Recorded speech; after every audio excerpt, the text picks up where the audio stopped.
Hi guys, welcome to Saturday, and I decided I'm not going to do my hair because let's be real, Saturday is a day that you shouldn't care, right? Saturday would for sure be part of our Sabbath of just rest, of doing things that we love. And so I was like, I'm not going to do my hair. This is the real me. I did put on makeup, so hi sister, season's on. And I said, should I just wear my hair up like this? She goes, yeah, just maybe fix that one thing. And I don't know what she was talking about, so I didn't fix anything. And I just decided, you know what? I put on a decent shirt and it's Saturday, so let's just be real. So hopefully you're in your comfy clothes, or if you work Saturdays, hopefully your rest day is coming up. Thanks for joining me. I am sitting in a different chair, so I'm trying to figure out the best way to hold this as I teach. Maybe we'll go with that. Speaking of my sister who's on, we are going to be doing, after the May 31st date comes and we are done with chapter 34 of Proverbs, we're going to be doing a thing where I'm going to have my sister do Facebook Live with me for a few days the first week of June, because I want to talk about her book. And I just have questions, not like I have questions like I don't believe it. I have questions on how she got this kind of insight. It's so good. In fact, one of my favorites is she said, intention, and I always say the word wrong, intentionality equals power. Wow. And I think how appropriate when you think about our Proverbs study together. We have been on every day for 18 days, like every day for 18 days. And we're going to go for 31 days. And hopefully we've created a habit. I think there's some statistic out there that after 20 days, is it, or 21 days, it's under 30 days, basically you create a new habit.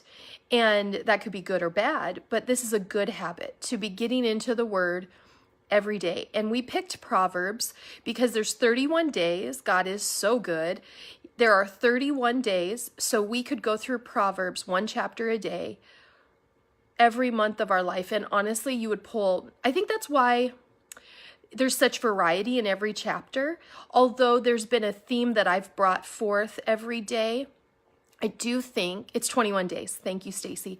21 days forms a habit. Well, we're going to do 31, so we should have a new habit.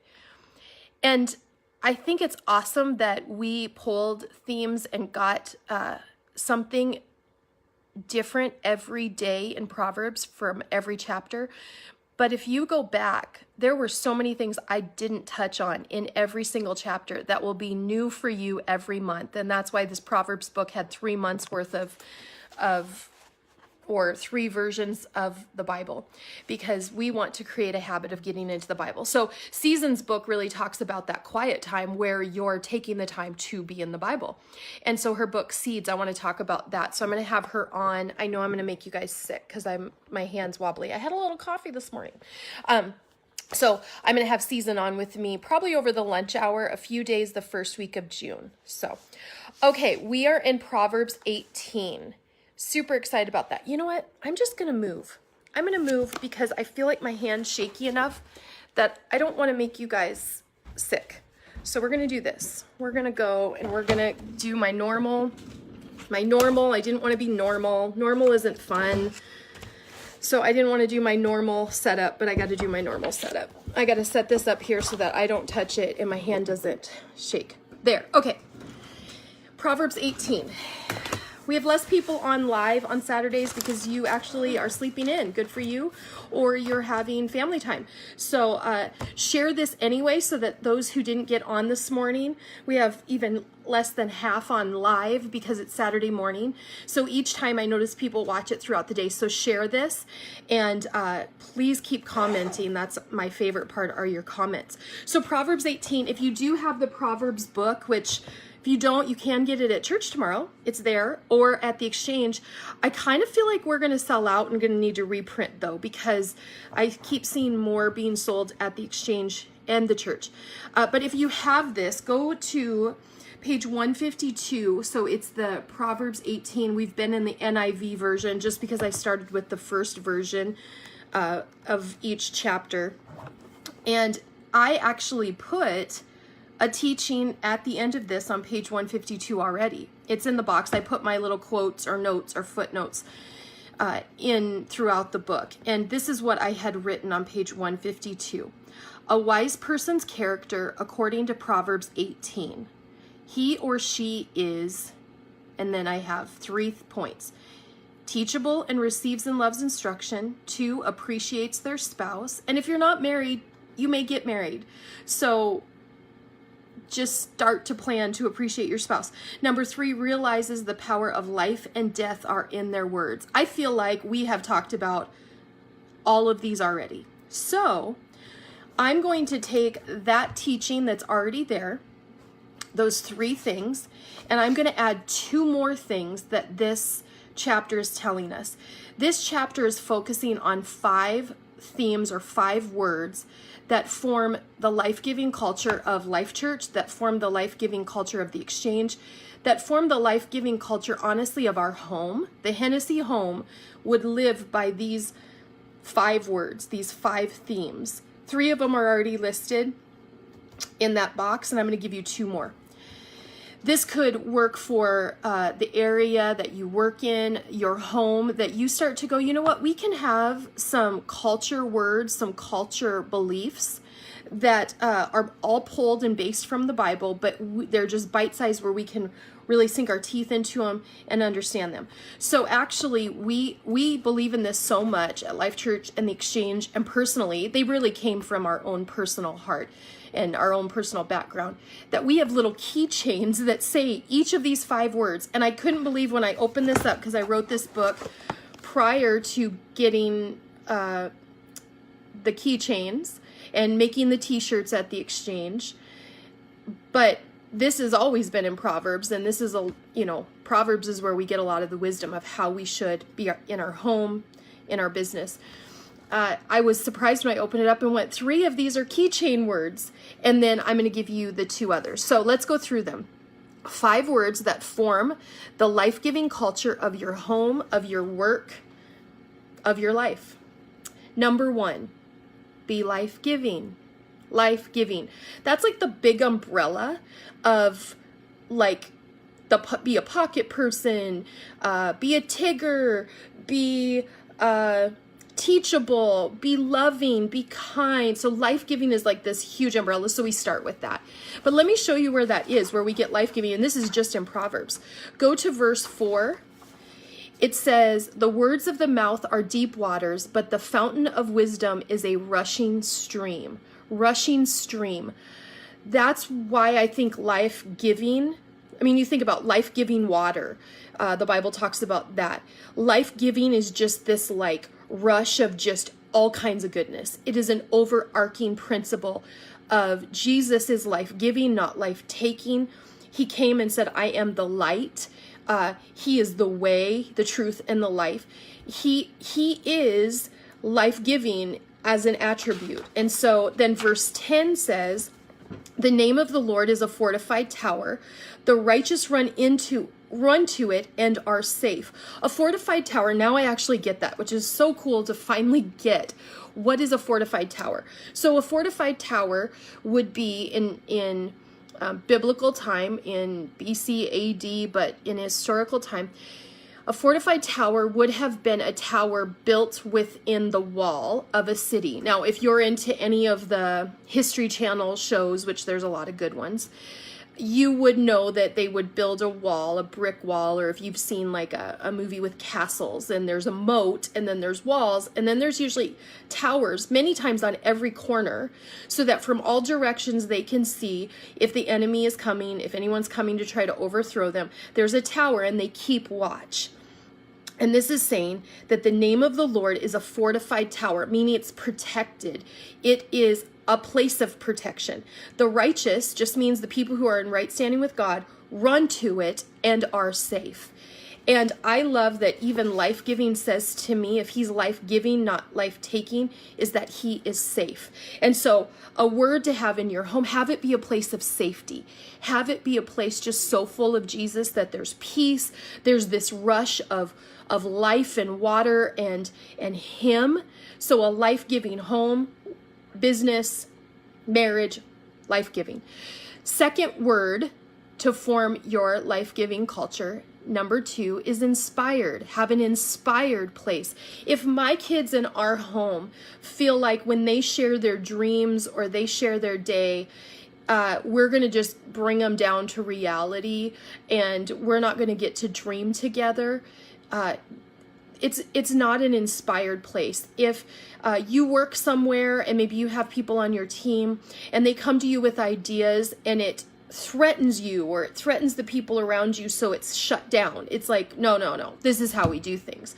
People who live under this is how we do things, and that's just how it is, they're not able to dream and be inspired. And the Bible says that without vision, people perish. That's really talking about our heart, that we dry up, and it's dryness to our bones. So where do we get inspired? Just in Proverbs, although it's throughout the Bible. Verse 15, the heart of the discerning acquires knowledge.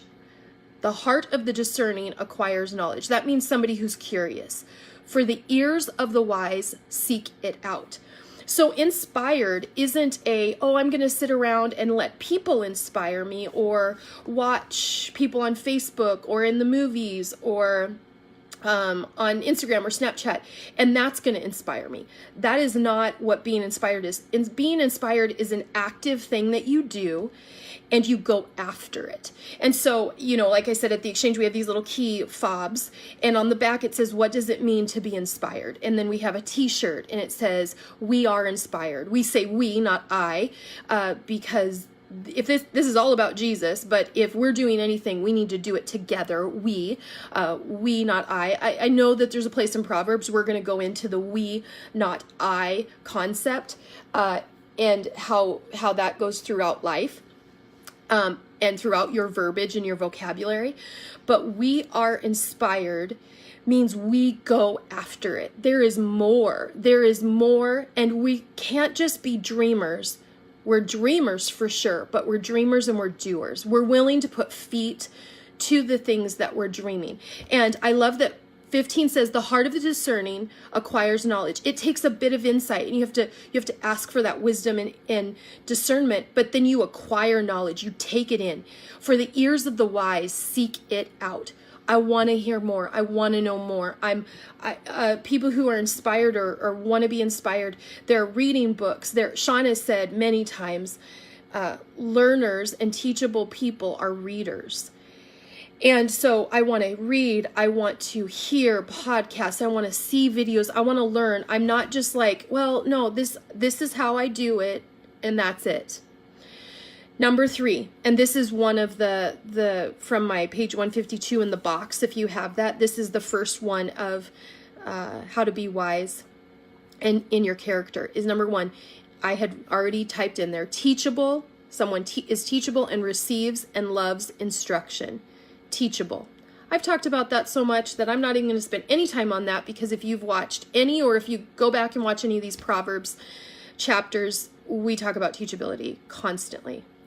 I also have in this little box on page 152 that a wise person's character, according to Proverbs 18, appreciates their spouse. Verse 22 speaks to this, although I would say all of Proverbs is really pointing to a good, godly marriage. But let's look at verse 22. He who finds a wife finds what is good and receives favor from the Lord. Like, I want to live in the favor of the Lord in my marriage. But it's saying he who finds a wife finds what is good. It means, are you grateful? Do you appreciate? I've talked a lot about how I was trying to keep Sean humble. I was trying to train him, and I was trying to carry the weight of the family and wear the pants in the family when we first got married, thinking that was what I should do. Even though I was 5 years younger than him, I was very sure I was smarter than him. And I didn't appreciate Sean, but my actions spoke, I don't appreciate you, you're kind of a burden. And that's the last thing that a husband needs to hear. And as a wife, to not feel appreciated is like devastating. So verse 22 says, it's good when you find a wife or a husband, and you receive favor from the Lord when you realize it is good.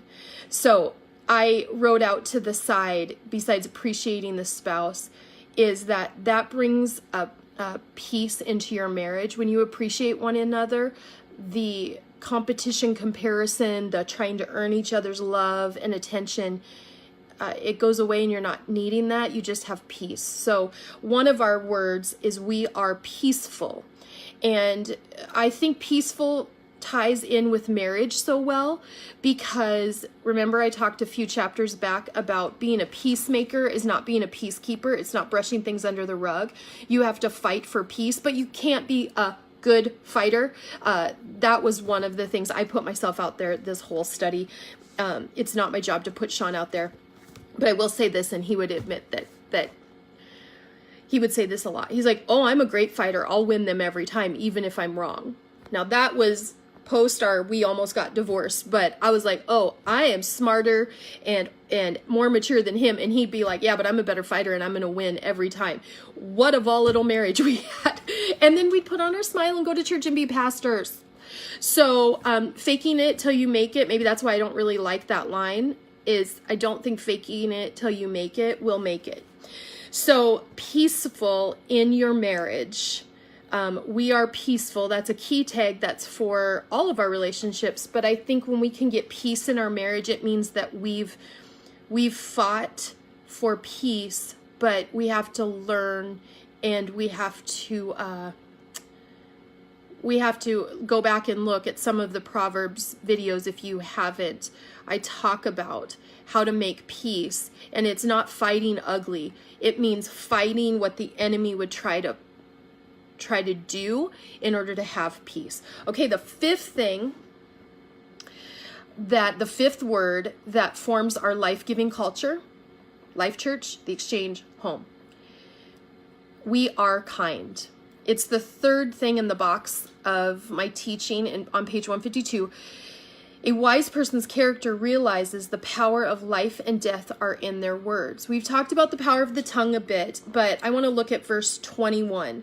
The tongue has the power of life and death, and those who love it will eat its fruit. That's good or bad? Life or death? If you love life in the tongue, you will have the fruit of life from your tongue. You will have godly relationships. You will have people who flock to you and go, you're my pocket person. You are life-giving, and I want to be around you. And if the power of death is in your tongue, you will also have fruit of that. You will be the one that you go, why does everybody always come to me when something's wrong? Why do I feel like I'm the center of everybody's gossip? Okay, stop. And think about this. If you are the one that when somebody is disgruntled or doesn't agree or has an issue, you're the one they come to with their neck popping, and either you join in so they know they can come, or you don't shut it down. You're the listening ear. I talked about David's son Absalom, who didn't talk bad about his father, but sat at the city gates and listened to the people and nursed their wounds and listened. And he created quite a following by being a listening ear. And so the tongue has the power of life and death, and those who love it will eat its fruit, good or bad. Man, I love that. That is in its own right, its own best, greatest sermon. So someone with wise character realizes the power of life and death are in their words, and we choose to be kind, not just nice. So let me unpack this. We are kind. We are not just nice. And each of our keychains on the back, it actually gives a description, which I don't have them, and I wrote them, so I should have them memorized. I can't really remember it, like the exact wording. But basically, there's a difference between nice and kind. Okay, so kind is kind of like the difference, nice and kind is kind of like the difference between happy and joy. Happy is what you do or what you feel when things are good, when things happen to you that are good, happen. When bad things happen, you're not happy, but when good things happen, you're happy. So happy is connected to what happens. Well, we all know life doesn't go as we always want it, so that Happy does this, okay? Joy is that thing that only Jesus can bring, and it's innate and it's in there, and you can have it in the death of a father, the death of a loved one. You can feel so sad. You are not happy. But there is this joy. Maybe it's a joy to know, oh, this isn't forever. I'm going to see them again. This joy to know this is part of life, and God, they are not suffering anymore. Joy gives us this wisdom and insight that we need in times of grief. Same thing with kind versus nice. Nice is that thing you do when you feel like it, or when everything's going your way. Nice is not the thing you do when you've stood in line for 15 minutes, you get up to the front and they close down the checkout lane. Nice would be you're going, okay, I want to be nice about this, but I just want to tell somebody off. Okay, that's different. Nice is what the waitress does or the waiter does when they've not been good or given you good service or been attentive or even been the slightest bit warm your whole meal. As they've served you, you go to make your order and they kind of cut you off and they're snippy, and that's not nice. Okay, but what happens is, have you ever noticed right when you get the check, when they hand you the bill, well, I hope you have great plans for the weekend. I hope that you have a great day. And they put on this smile, and suddenly they kind of linger to be nice because you're about to tip them. We really talked about this going into our business with the exchange, that you can't be a certain way until it's time for tipping and then be nice, because that's nice. But kind is, I'm going to just be a kind human with great character throughout. Whether I want to or not, I'm going to be kind. Kind smiles first. Kind is bright. Eyes are open. Kind is engaging. Nice is, and you smile because someone smiles at you. You smile back. And so there's a huge difference between kind and nice, and we are kind. And the verse for that is verse 21. I already talked about it. I put on here, because the tongue has the power of life and death, so does the face. And one of our words we say a lot in my circle of people who work for me or people I have any say in their life, I'm like, fix your face. Fix your face. And we say that. Actually, Pastor Scott took my picture. We're replacing my picture from the back of my book for my Jesus Plus Life because we're getting it on Amazon. And I need to do Audible too. Beth, thank you for giving me that suggestion. I think that's fun. And I do want to read my book and hope that I don't stumble over the words. But he was getting a picture of me for my book because my old picture, I have bangs and short hair and I have like Aztec earrings and I'm so dated. And so thank you, Casey was like, we need to get a new picture. So I got a new picture the other day and he texted me yesterday and said, I said, Scott, I know you think everyone is just perfect the way God made them, but can you please get rid of some of my wrinkles? And I was greasy that day and out, it was 60 degrees. So we were sweating in Wisconsin and going, oh my gosh, I'm so hot. And so I'm like, could you fix me up a little bit? And so he texted me yesterday and said, I sent the email over and I fixed your face. And he didn't have to put it in quotes. I knew exactly what he was saying. And I wanted to say something sharp and funny back because he so knows what he was saying, but it's fun, but it's a reality. And I love that we have people in our life that can say that, like, fix your face. Like Sean says it to me for sure. I say it to Sean for sure. There are times where, like say the waiter is being, and then at the end they're going to be nice for their tip. Sometimes I'm like, fix your face. Or if we're in public and we're having a discussion about our children and it's like, well, he needs to, or, well, we need to talk to her. And we're, da, da, da, da. And we will say, fix your face. People are around and they might think we're fighting. We're just, being parents right now. And so fix your face. That's another way that you're kind, not just nice. So we are life-giving, we are inspired, we are teachable, we are peaceful, we are kind. All 5 things that create a life-giving culture in your home, in your work, in your life. Love them. I have them on my key ring, and I love that they stare me in the face and that I'm reminded of them. So Season and I are going to, the first week of June, we're going to do a few days, probably over the lunch hour, of Facebook Lives like this. We're going to talk about her Seeds book. So I'm excited that some of you have said, we need to do more than 31 days. Can we do this forever? And I said, no, I have had to put my makeup on. I mean, I'm up and getting ready by this time, but like some days I don't want to like put on makeup until I have to walk out of the house at 9 or whatever. So I said, no, we cannot do this forever. But I do love joining you. So I thought, let's extend it a little and do a couple days with Season and I about her Seeds book. And yeah, so let's pray. And will you share this even right now? Just share it because it was lighter, right? Like yesterday I brought out Winnie the Pooh. I told Sean, I'm like, did you watch my thing? Because he was doing something yesterday and didn't watch the Proverbs thing.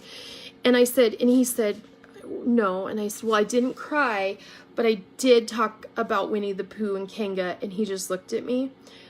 But here's the deal. He's not surprised. I had to tell him, fix your face. Be a little surprised, okay? Don't think I'm that crazy. But I was excited that today was going to be just a day of full life-giving words.